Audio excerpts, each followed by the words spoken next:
Saudara, pendidikan jadi salah satu kunci utama untuk melepaskan jutaan rakyat Indonesia yang masih hidup di bawah garis kemiskinan.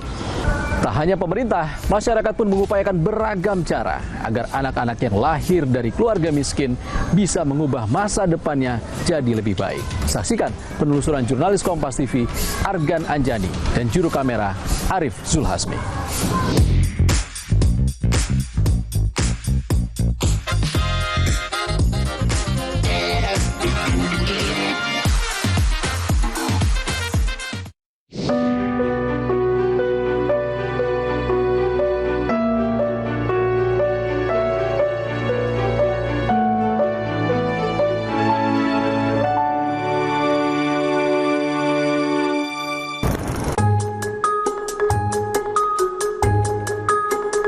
Di tengah gempuran modernisasi dan gemerlap kota Jakarta, masih banyak masyarakat yang tersisih dari arus utama kehidupan.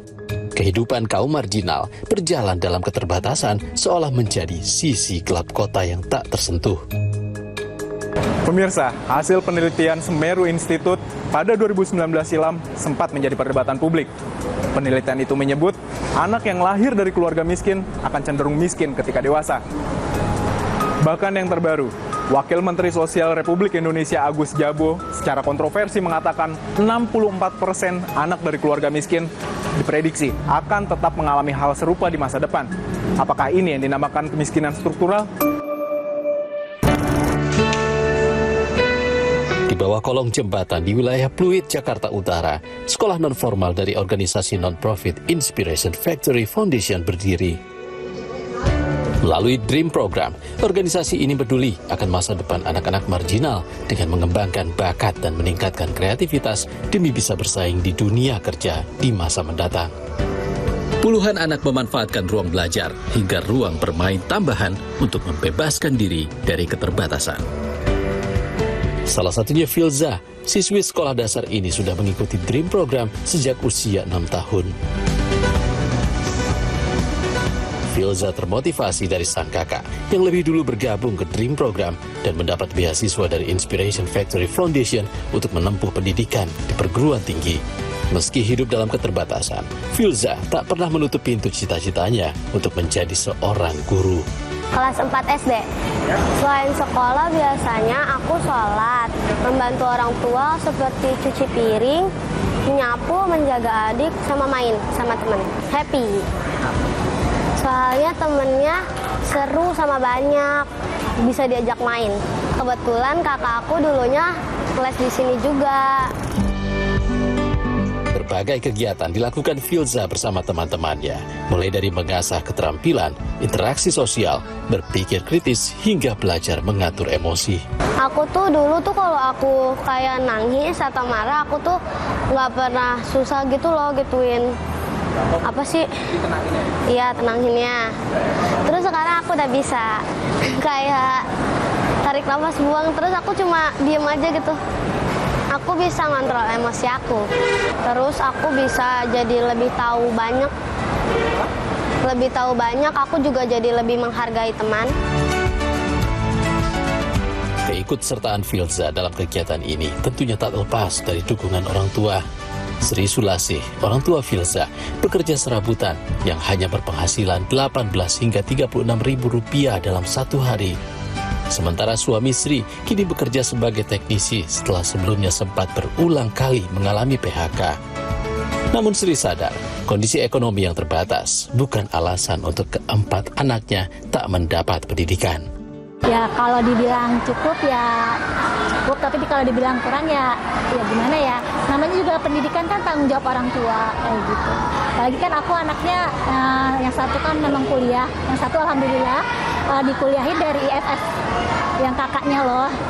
Tapi dia sembari kuliah sembari kerja. Kita sebagai orang tua ya tanggung jawab lah, cari tahu dari mana gitu lah kak, kayak gitu lah kak, kita cari uang tambahan. Ya kayak tadi saya waktu luang buat kerjaan borongan kayak gitu kak. Ininya sehat, anaknya sehat, bahagia di masa depan, bisa banggain kedua orang tua sama bermanfaat bagi sesama.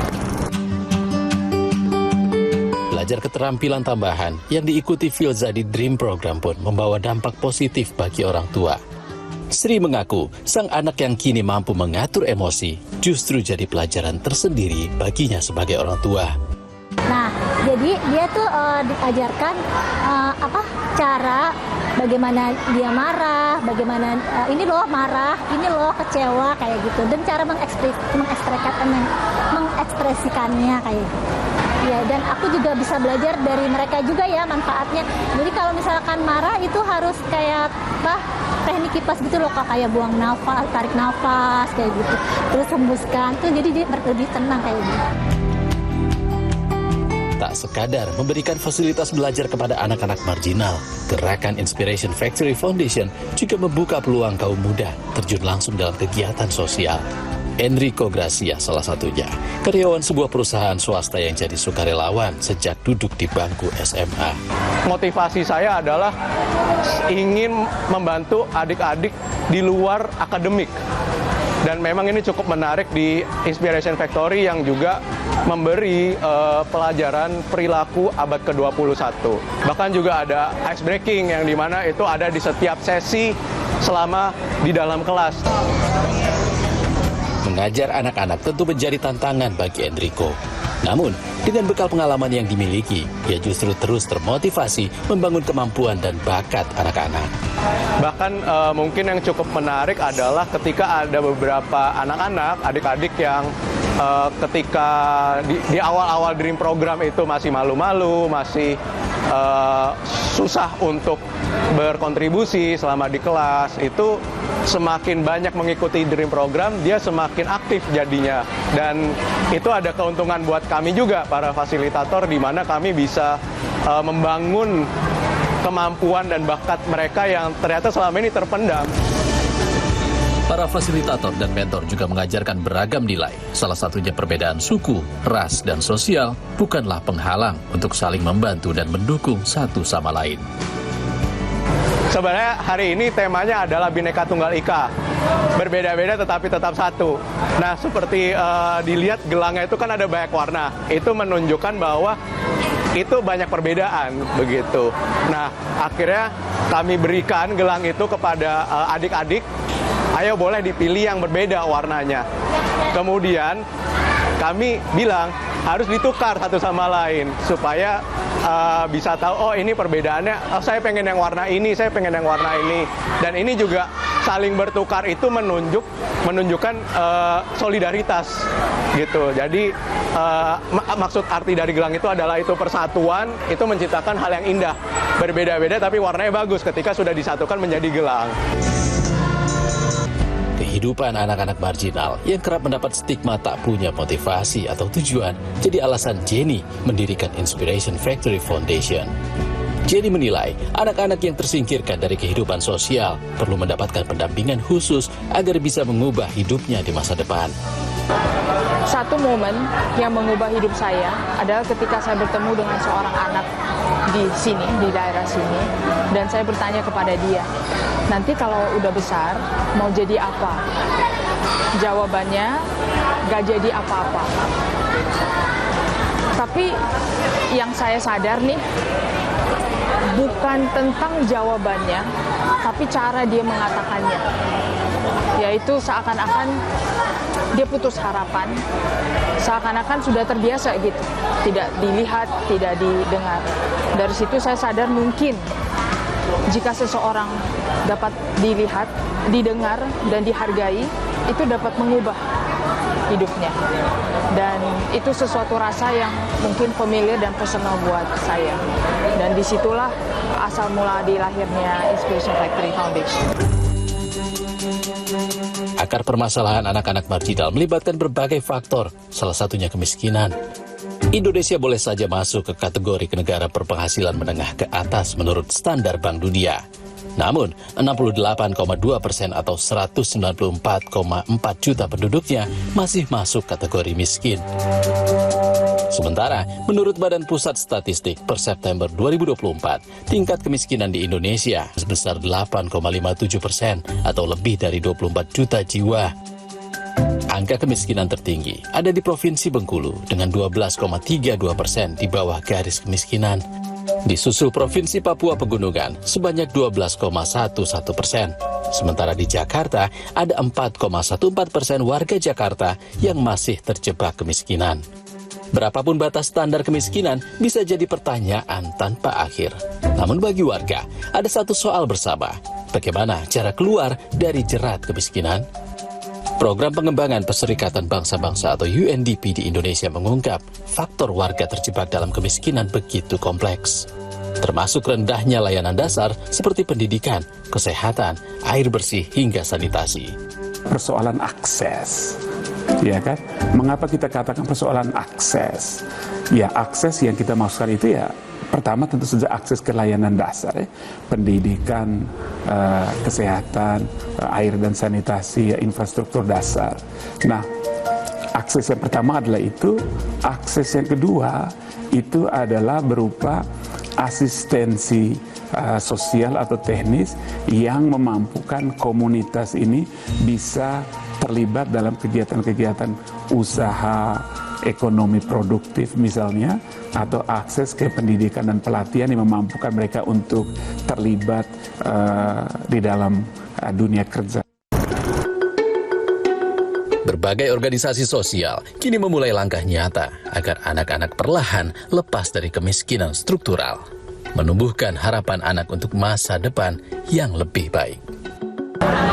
Mimpi besarnya, sebenarnya mimpi besar kami sederhana, tapi mendalam, yaitu saya berharap setiap anak yang tergabung dapat dilihat, didengar, dan bisa bermimpi agar menjadi versi terbaik dari diri mereka, sehingga dapat memutuskan rantai kemiskinan ataupun rantai-rantai lainnya. Dan lebih besarnya lagi, saya berharap ini bisa menjadi sebuah ekosistem di mana bukan hanya anak-anak, tapi fasilitator, mitra dapat mengalami transformasi dan makna dari bergabung dengan kami.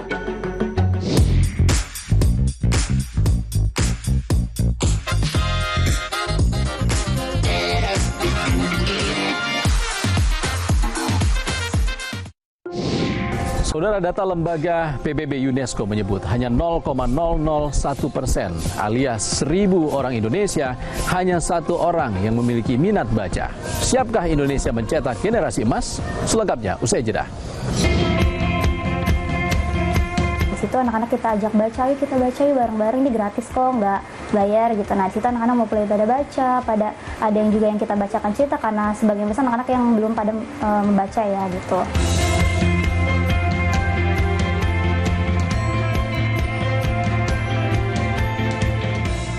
Lidah orang Indonesia itu sukanya yang gurih. Makanan sih banyak. Emang ada ya kopi gurih? Ada, Creamy Latte.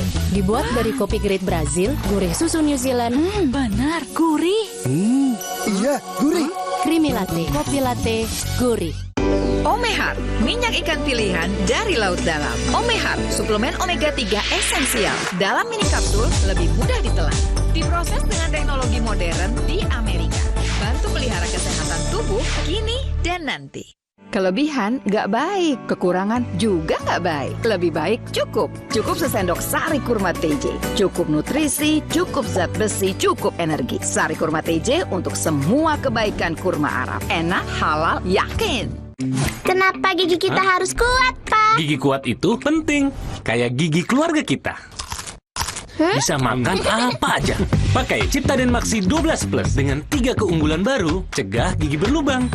Aktif fluoride, Enamelok plus antibakteria. Gigi 12 kali lebih kuat, gusi sehat, rongga mulut, terlindung dari bakteri penyebab gigi berlubang. Ting ting. Ciptaden Maxi 12 Plus, gigi kuat, gigi Ciptaden. Lain. Wow, kirain po, taunya Fresh Care Smash yang lagi viral. Fresh Care Smash 4-in-1, tren baru. Double inhalernya unik, nonjok segernya. Bisa buat ngerok, sampai pijit. Keren dan stylish. Fresh Care Smash, ekspresikan gayamu. Produktif di pagi hari, hasilnya pasti lebih berkualitas. Seperti lebah pagi madu TJ yang pintar mencari sumber madu terbaik, dipanen di kematangan yang tepat. Bantu jaga sehatmu. Madu TJ, kualitas terbaik dari alam. Lidah orang Indonesia itu sukanya yang gurih. Makanan sih banyak. Emang ada ya kopi gurih? Ada Creamy Latte. Dibuat dari kopi grade Brazil, gurih susu New Zealand. Benar, gurih. Iya, gurih. Creamy Latte, kopi latte, gurih.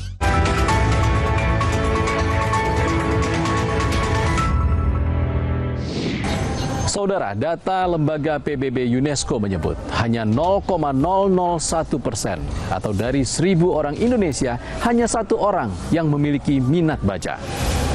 Rendahnya minat baca di Indonesia jadi tantangan untuk menciptakan pengisi bonus demografi yang digadang-gadang jadi generasi emas 2045.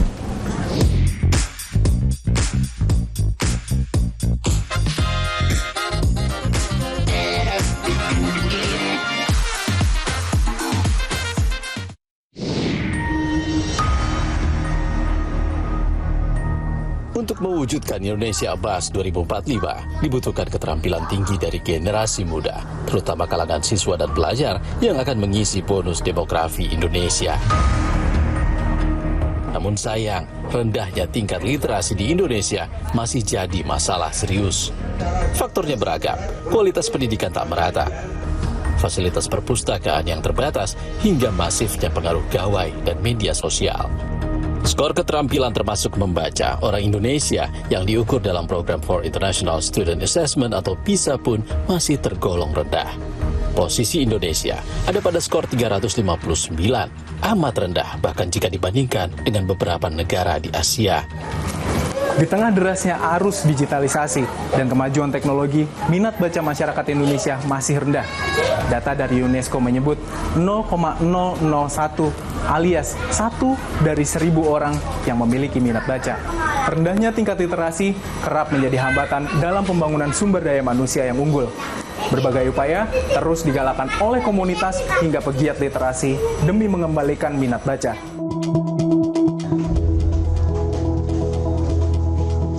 Dari sebuah gang sempit yang pengap dan gelap, kami mendengar kabar ada secercah cahaya dari sebuah sanggar yang membangkitkan gairah literasi kepada anak-anak.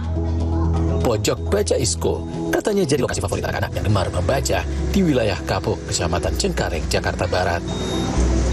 Halo, permisi. Halo Kak. Harga. Merlin, silakan masuk Kak. Mari. Ruang kecil Sanggar Indonesia Street Children Organization atau ISKO ini jadi perpustakaan baca yang menyalurkan semangat literasi. Rak-rak buku dipenuhi dengan buku cerita hingga buku ilmu pengetahuan yang diperoleh dari hasil donasi.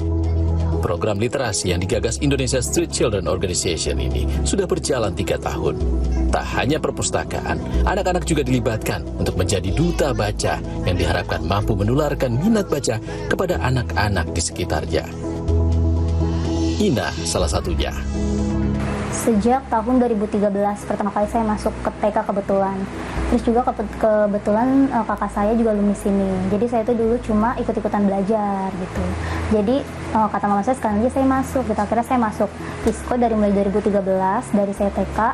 Kemudian saya SD, SMP, SMA semuanya di ISKO sampai saya lulus di tahun ini di tahun 2025 di bulan Mei kemarin. Hobi aku tuh dari dulu membaca, jadi saya suka baca-baca seperti itu.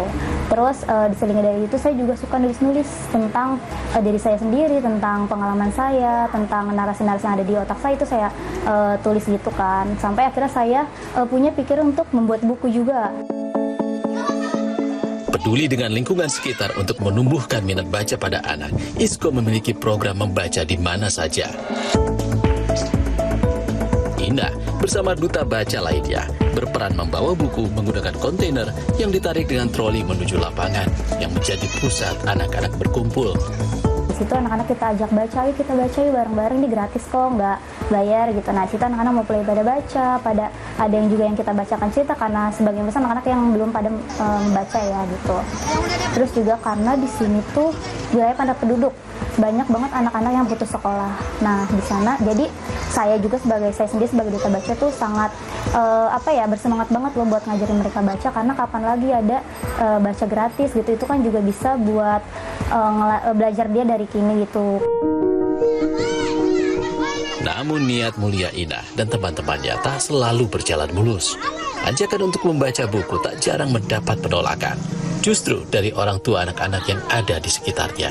Ada salah satu pengalaman di mana saya ditolak oleh orang tua salah satu anak gitu. Dia mikirnya kita itu berbayar, tapi ternyata enggak, gratis.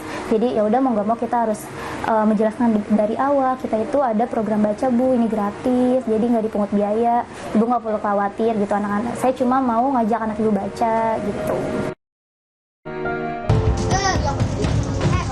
Salah seorang manajer area ISCO Foundation, Meliana, mengatakan program membaca buku di mana saja adalah motivasi agar anak-anak termarginalkan punya cita-cita dan mimpi yang lebih besar.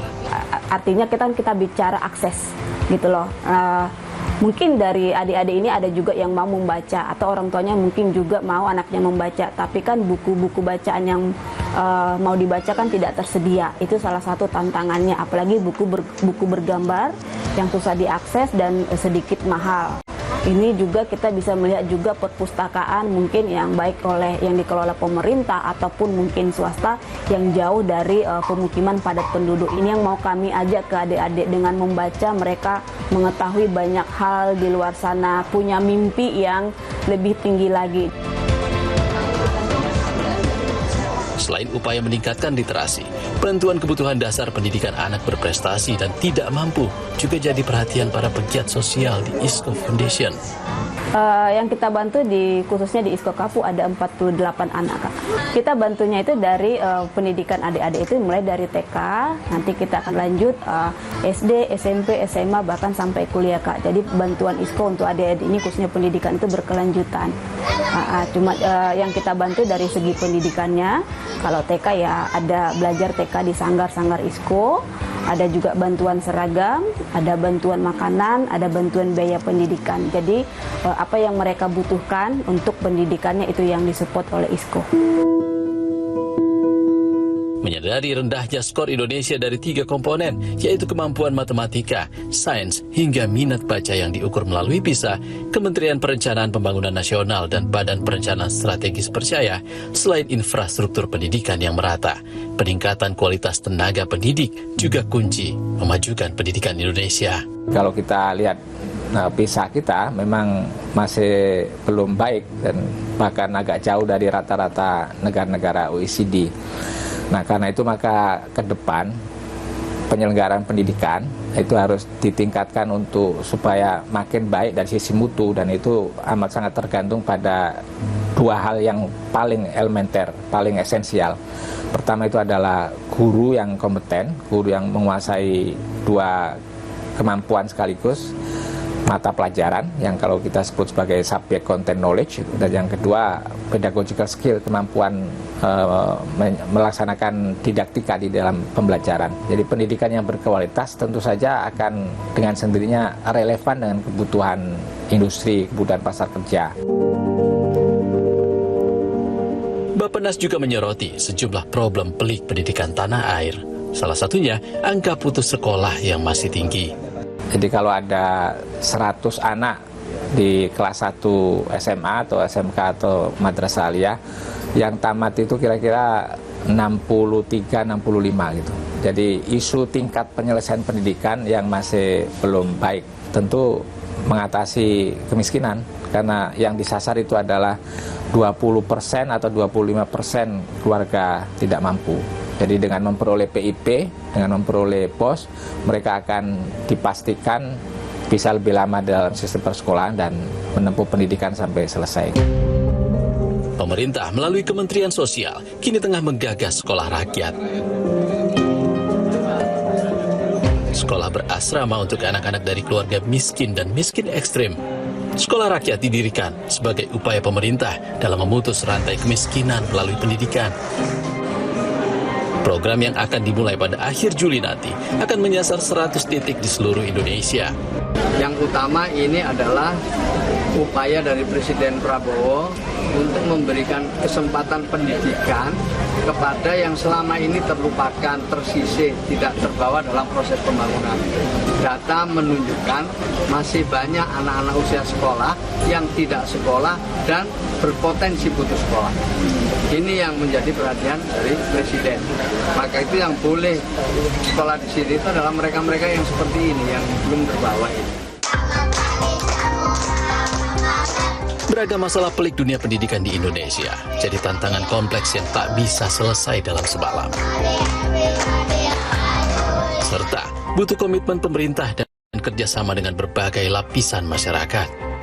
Bapak Pendidikan Indonesia Ki Hajar Dewantara pernah berpesan, dengan ilmu kita menuju kemuliaan.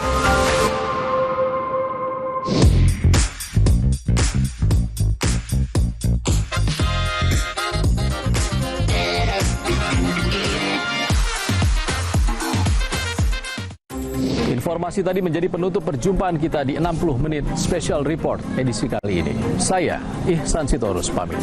Sehat selalu saudara. Sampai jumpa.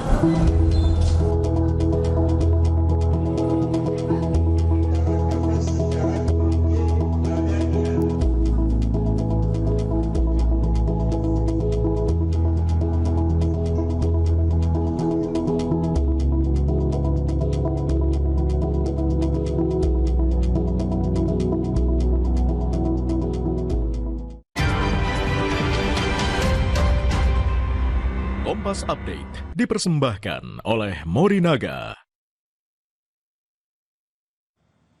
Selamat malam saudara, 2 anak berusia 8 tahun meninggal karena tenggelam di Sungai Muara Jenggalo, Kota Bengkulu. Keduanya ditemukan terpisah usai dicari tim SAR. Kedua anak tenggelam usai terpleset dan tidak dapat menyelamatkan diri saat bermain di pinggir sungai Sabtu lalu. Korban pertama, Lucky, ditemukan pada hari yang sama saat tim SAR melakukan pencarian. Korban sempat mendapat pertolongan medis namun dinyatakan meninggal. Sementara korban kedua, Dava, ditemukan pada Minggu pagi oleh nelayan sekitar yang ikut mencari bersama tim SAR 700 meter dari lokasi awal tenggelam.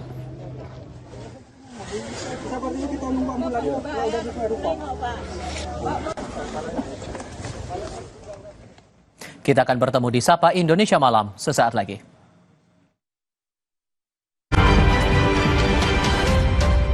Kompas Update dipersembahkan oleh Hydro Coco.